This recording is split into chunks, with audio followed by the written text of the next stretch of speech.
If you're seeing a Beehiiv error 502, don't worry. This is usually a temporary issue and it can often be fixed in just a few minutes. In this video, I'll walk you through the best step-by-step ways to troubleshoot the problem so you can get back into your Beehiiv dashboard fast. And if this tutorial helps, please hit the like button and subscribe for more quick software fixes and how-to guides. Let's jump in.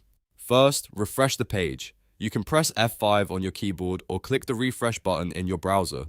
In many cases, a 502 error happens because of a temporary traffic spike or a brief server delay, so a simple refresh can be enough to load the page correctly. If that doesn't work, move on to the next step and clear your browser cache and cookies. Over time, your browser stores old files and site data, and if that information becomes outdated or corrupted, it can cause loading conflicts. Clearing it out gives Beehiiv a clean slate to load properly. After that, try opening Beehiiv in an incognito or private window. This is a really useful test because private mode bypasses stored cache data and often disables extensions that may be interfering with the site.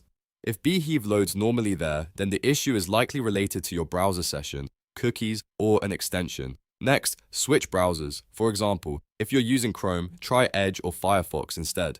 Sometimes the 502 error is specific to one browser setup, and testing another browser can quickly tell you whether the issue is local or platform related. If it works in another browser, you know the problem is with your original browser settings. If you still can't get in, check your internet connection and your VPN. An unstable connection can interrupt the request to Beehiiv, and active VPNs can sometimes interfere with routing or trigger access issues.